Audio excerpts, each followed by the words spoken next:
Praise the Lord.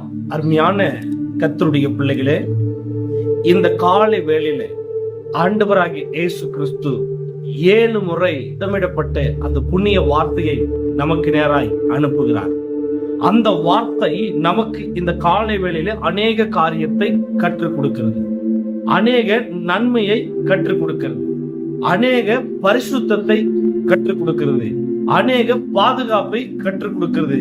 நாம் எப்படி கர்த்தரிடத்தில் நெருங்க வேண்டும் என்று நமக்கு இந்த வார்த்தை கற்றுக் கொடுக்கிறது.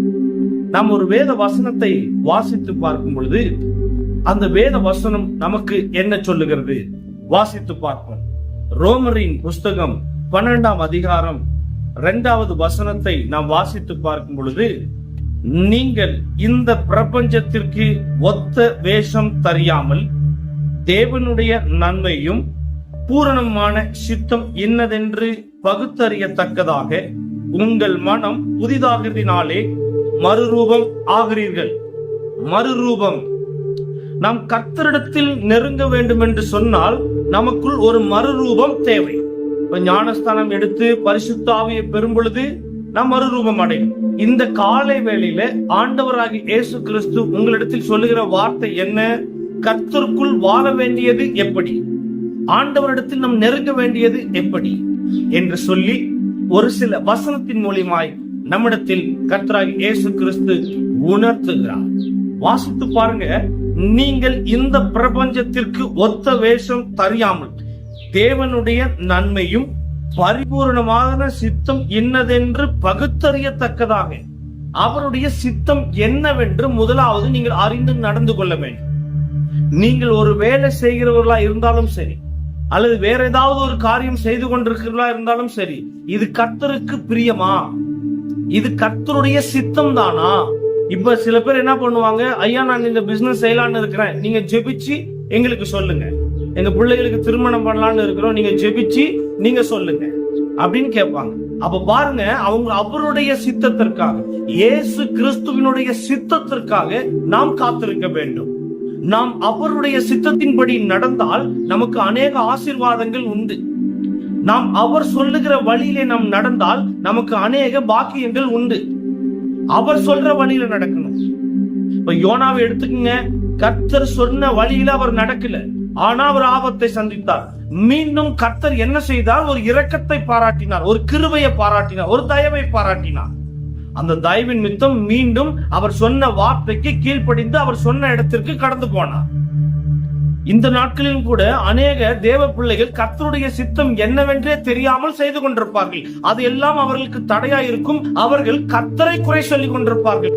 அப்படி அல்ல, அவருடைய சித்தத்திற்கு கீழ்ப்படிந்து அவருடைய சித்தம் என்னவென்று புரிந்து நடந்து கொள்ள வேண்டும்.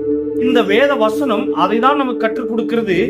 நீங்கள் இந்த பிரபஞ்சத்திற்கு ஒத்த வேஷம் தெரியாமல் தேவனுடைய நன்மையும் பரிபூரணமான சித்தம் என்னதென்று பகுத்தறியத்தக்கதாக உங்கள் மனம் புதிதாகிறதினாலே மறுரூபம் ஆகிறீர்கள். உங்களுடைய மனம் புதிதாகிறதினாலே மறுரூபம் ஆகிறீர்கள் என்று வாசிக்க. அல்லேலூயா. எப்படி நாம் மறுரூபம் ஆக முடியும்? மறுரூபம் ஆக முடியுமா? அதுக்கு வசனம் இருக்குதா? மறுரூபம் ஆயிருக்கிறார்களா? எப்படி மறுரூபம் ஆக முடியும் என்று சொல்லி ஒரு கேள்விக்குறி உங்களுக்குள் இருக்கலாம். அதற்கு வசனம் உண்டு. வாசித்து பாருங்கள். 2 கொரிந்தியர் புஸ்தகம் 3ஆம் அதிகாரம் 18வது வசனத்தை வாசித்து பார்க்கும் பொழுது நாம் எப்படி மறுரூபமாக வேண்டும்? ஆவியாயிருக்கிற கர்த்தர் ஒருவராலே நாம் மறுரூபமாக முடியும். யாராலே? பரிசுத்த ஆவியாயிருக்கிற கர்த்தராகிய இயேசு கிறிஸ்து ஒருவராலே நாம் மறுரூபம் ஆக முடியும் என்று எழுதப்பட்டிருக்கிறது. யாராலே? கர்த்தராலே. எந்த மனுஷனாலையும் எந்த மனுஷியினாலும் இந்த பூமியில் நாம் மறுரூபம் ஆக முடியாது. கர்த்தராகிய இயேசு கிறிஸ்து ஒருவராலே நாம் மறுரூபம் ஆக முடியும் என்று எழுதப்பட்டிருக்கிறது. அல்லேலூயா. இந்த காலை வேளையில இந்த அதிகாலை சத்திய துளிகளின் சத்தத்தின் மூலமாய் ஆண்டவராகிய இயேசு கிறிஸ்து என்ன சொல்லுகிறார்? உங்களை மறுரூபமாக சொல்லுகிறார், ஒரு மனமாய் இருக்க சொல்லுகிறார். அதுதான் இங்க போடப்படுது. கர்த்தருக்குள் வாழ வேண்டியது எப்படி? நாம் கர்த்தருக்குள் எப்படி வாழ வேண்டும்? அவருக்கு பிடித்த மாதிரி எப்படி வாழ வேண்டும்? அவருடைய பரிசுத்தத்துக்குள் எப்படி வாழ வேண்டும்? அவர் நன்மைக்குள் எப்படி வாழ வேண்டும்? அவர் கிருபைக்குள் எப்படி வாழ வேண்டும்? அவருடைய ஐஸ்வர்யத்தையும் அவருடைய அநேக நன்மைகளிலும் எப்படி நாம் சுதந்தரிக்க வேண்டும், அவருடைய ஆசீர்வாதத்தை நாம் பெற்றுக்கொள்ள வேண்டும் என்று சொன்னால் நாம் மறுரூபமாய் அவருக்குள் வாழ வேண்டும். வேதத்தை வாசிக்கும் போது நாம் அவருக்குள் போகிறோம், வேதத்தை தியானிக்கும் போது நாம் அவருக்குள் போகிறோம். அவருக்குள் நாம் இருந்தால், அவருடைய பலத்த செட்டைகளின் கீழ் நாம் இருந்தால் நமக்கு அநேக அடைக்கலம் உண்டு. அடுத்த காரியத்தில் நமக்கு கற்றுக் கொடுக்கிறார், அவர் கற்பனைகளையும் கட்டளைகளையும் நியாயங்களையும் கை கொள்ளும் பொழுது நாம் அவருக்குள் வாழ்கிறோம். என்ன செய்கிறோம்? அவருடைய கற்பனைகளையும் கட்டளைகளையும் நியாயங்களையும் கை கொள்ளும் பொழுது நாம் அவருக்குள் வாழுகிறோம் என்று எழுதப்பட்டிருக்கிறது. வாசித்து பாருங்க, உபாகமத்தின் புஸ்தகம் 30ஆம் அதிகாரம் 16வது வசனத்தை நாம் வாசித்து பார்க்கும் பொழுது, நீ பிழைத்து பெருகி நீ சுதந்தரிக்க வேண்டுமானால் தேவனிடத்தில் அன்பு கூற வேண்டும், அவருடைய வழியில் நடக்க வேண்டும், அவர் கற்பனைகளையும் கட்டளைகளையும் நியாயங்களையும் கை கொள்ள வேண்டுமா? அல்லேலூயா. இன்னைக்கு அநேகர்கள் அவருடைய கட்டளைகளையும் அவருடைய கற்பனைகளையும் கை கொள்ளுகிறது இல்லை. அவர் அநேக கட்டளைகளை நமக்கு வைத்திருக்கிறார், அந்த கட்டளைகளை இதுவரைக்கும் நாம் கை கொள்ளவில்லை. நாம் அவருடைய கட்டளைகளை கை கொள்ளாத பட்சத்தில் நாம் அவருக்குள் வாழ முடியாது, அவருடைய ஆசீர்வாதத்தை நாம் சுதந்தரிக்க முடியாது. அவருடைய நியாயத்துக்குள் வாழ வேண்டும், அவருடைய பிரமாணத்தை கற்றுக்கொள்ள வேண்டும். அவருடைய பிரமாணத்தை நாம் கற்றுக்கொண்டு அவருடைய வழியிலே நாம் நடக்கும் பொழுது மட்டும்தான் நாம் அவருக்குள் வாழும் பொழுது நாம் மறுரூபமாக்கப்படுகிறோம். வேத வசனம் நமக்கு எவ்வளவு அழகாய் கற்றுக் கொடுக்கிறது பாருங்க. நீ பிழைத்து பெருகி நீ சுதந்தரிக்க வேண்டுமானால், நீ வாழ வேண்டுமானால், நீ ஆசீர்வாதத்தை சுதந்தரிக்க வேண்டுமானால், நீ நன்மையை சுதந்தரிக்க வேண்டுமானால், உனக்கு அநேக ஆசீர்வாதங்கள் வேண்டுமானால், நீ பிழைத்து பெருக வேண்டுமானால் என்ன செய்ய வேண்டுமா? தேவனிடத்தில் அன்பு கூற வேண்டும், அவருடைய வழியில் நடக்க வேண்டும், அவர் கற்பனைகளையும் கட்டளைகளையும் நியாயங்களையும் கை கொள்ள வேண்டுமா? அல்லேலூயா. அவரிடத்தில் நீங்கள் அன்பு வைத்து அவருடைய கட்டளையில் நடங்கள். நிச்சயமா உங்களுக்கு ஒரு அற்புதத்தை ஆண்டவராகிய இயேசு கிறிஸ்து செய்து உங்களை உயர்த்துவார். எப்படி நாம் தேவனிடத்தில் அன்பு கூற வேண்டும், எப்படி அவருடைய கற்பனைகள் கட்டளையில் எப்படி நம்ம கை கொள்ள வேண்டும் என்று கேட்டால், ஒரு வேத வசனம் நமக்கு பின்வருமாறு விளக்கி கற்றுக் கொடுக்கிறது. மத்தேயின் புஸ்தகம் 22ஆம் அதிகாரம் 37, 38வது வசனம் நமக்கு கற்றுக் கொடுக்கிறது.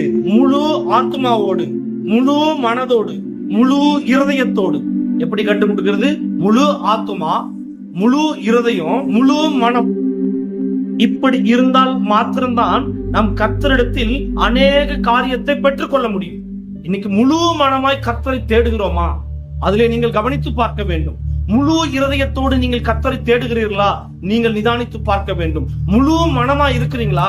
முழு இருதயத்தோடு கர்த்தரை தேடுகிறீர்களா? வேதத்தை சந்தோஷமாய் முழு இருதயத்தோடு வேதத்தை வாசிக்கிறீர்களா? ஜெபத்திலே தரித்திருக்கிறீர்களா என்று ஆண்டவராகிய இயேசு கிறிஸ்து கேட்பார். அல்லேலூயா. எவ்வளவு அழகா இந்த வேத வசனம் நமக்கு கற்றுக் கொடுக்கிறது பாருங்க. நாம் கர்த்தருக்குள் வாழ வேண்டும் என்று சொன்னால் அவருடைய கற்பனைகளின்படி, அவருடைய கட்டளையின்படி, அவருடைய நியாயத்தின்படி நடக்க வேண்டும், மறுரூபமாக வேண்டும். பரிசுத்த ஆவியால் ஒருவரால் மாத்திரமே நீங்கள் மறுரூபம் ஆக்கப்படும் பொழுது, பரிசுத்த ஆவியானவர் ஒருவரால் மாத்திரமே நீங்கள் ஆசீர்வதிக்கப்படுவீர்கள்.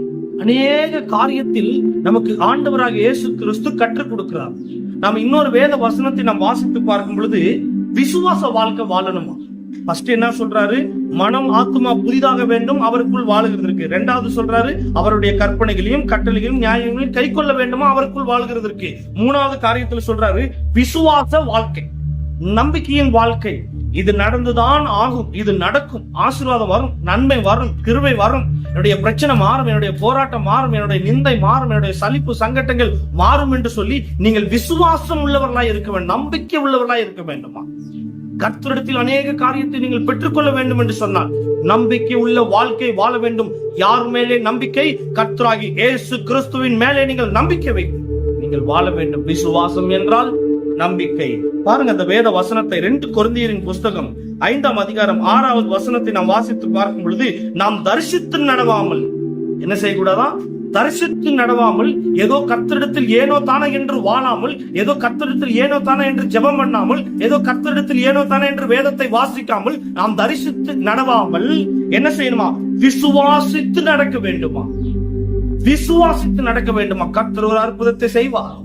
மோசே நடந்தது போல, ஆபிரகாம் நடந்தது போல, யோசேப்பு நடந்தது போல, ஈசாக்கு நடந்தது போல நாம் விசுவாசித்து நடக்க வேண்டுமா? அல்லேலூயா. தானியேல் விசுவாசித்தார், அவருடைய ஆத்துமா காப்பாற்றப்பட்டது. இன்னைக்கு நீங்கள் விசுவாசிக்கும் பொழுது உங்களுடைய ஆத்துமா காப்பாற்றப்படும், உங்களுடைய குடும்பம் காப்பாற்றப்படும், ரட்சிப்பு உங்களுக்கு வரும். எவ்வளவு அழகா எழுதப்பட்டிருக்குது பாருங்க. கர்த்தருக்குள் வாழ வேண்டும் என்று சொன்னால் இப்படிப்பட்ட காரியத்திலே நாம் நிதானமாய் இருக்க வேண்டும்.